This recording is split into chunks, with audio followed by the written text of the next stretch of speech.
Berikut cerita drama keluarga berjudul Suamiku Selingkuh Saat Aku Melahirkan, ternyata dengan mantan pacarnya. Aku berjuang antara hidup dan mati, dia malah enak-enakan di hotel. Sebelumnya jangan lupa subscribe channel ini ya. Terima kasih. Bab 1. Bahagia yang kupikir abadi. Namaku Nadia, usia 29 tahun.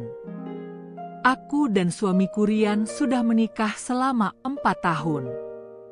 Hubungan kami tampak sempurna di mata orang lain. Aku wanita rumahan yang lembut, sedang Rian adalah sosok suami idaman, pekerja keras, perhatian, dan tak pernah terlihat menyimpang sedikit pun, sampai akhirnya aku hamil anak pertama kami. Masa-masa kehamilan seharusnya penuh kebahagiaan. Tapi saat usia kandunganku masuk bulan ke-7, sikap Rian mulai berubah.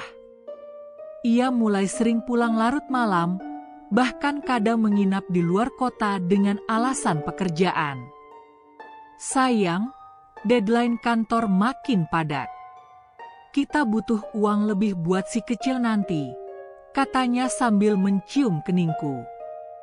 Aku percaya, seperti istri polos lainnya. Bab 2. Melahirkan sendiri, tanpa suami. Tepat tanggal 17 Februari, air ketubanku pecah di tengah malam. Rian tak ada di rumah. Aku meneleponnya panik, tapi HP-nya tak aktif. Aku berjuang sendiri menuju rumah sakit ditemani ibu mertua yang juga kebingungan. Di ruang bersalin, aku menangis bukan hanya karena rasa sakit, tapi karena kecewa. Suamiku, ayah dari anak ini, tak ada di sisiku saat aku hampir mati melahirkan. Sekitar pukul 4 pagi, bayiku lahir. Tangisan mungilnya jadi pelipur lara di antara luka perasaanku. Pukul 10 siang, barulah Rian muncul dengan wajah lelah dan mata sayu.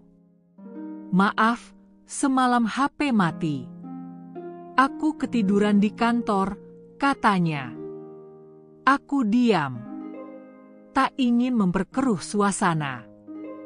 Tapi saat aku lihat leher bajunya ada bekas lipstik tipis, hatiku mulai curiga. Bab 3. Kebohongan terbongkar lewat tak sengaja.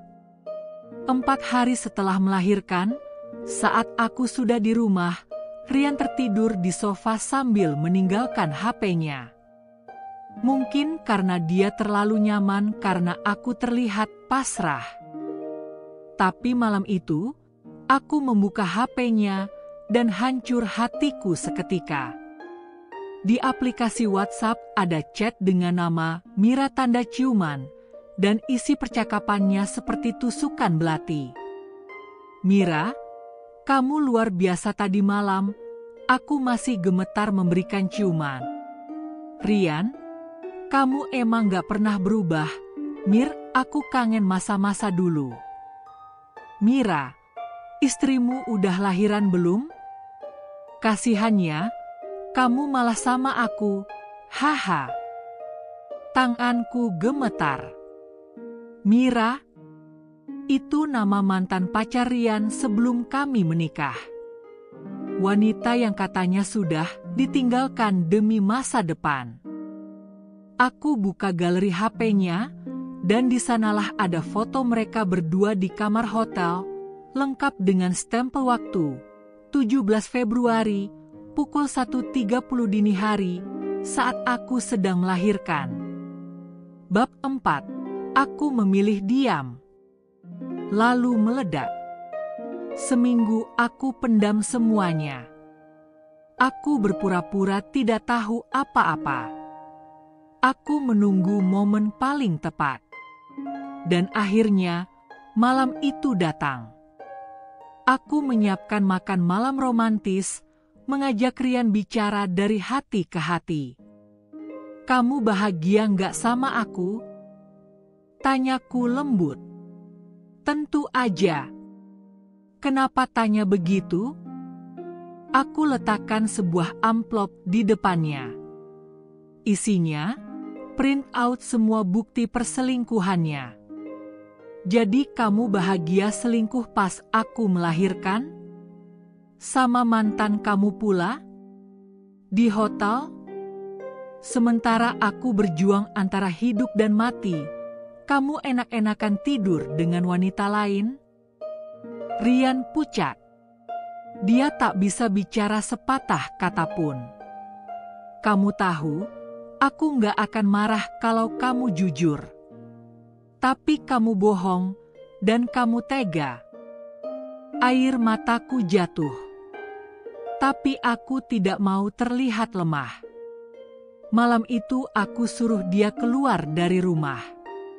Di depan bayinya sendiri yang baru berumur 2 minggu. Bab 5. Balas dendam terbaik adalah aku yang bahagia. Ternyata setelah aku usir, hidup Rian makin berantakan. Mira ternyata hanya main-main.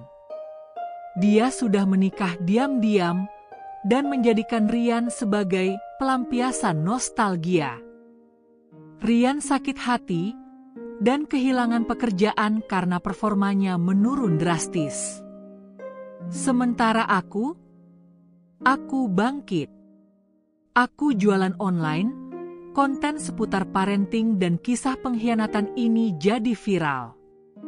Banyak ibu-ibu yang mendukungku. Aku bahkan diundang di beberapa podcast dan talk show sebagai narasumber. Aku tetap sendiri, tapi aku tak pernah kesepian. Anak laki-lakiku jadi semangat hidupku.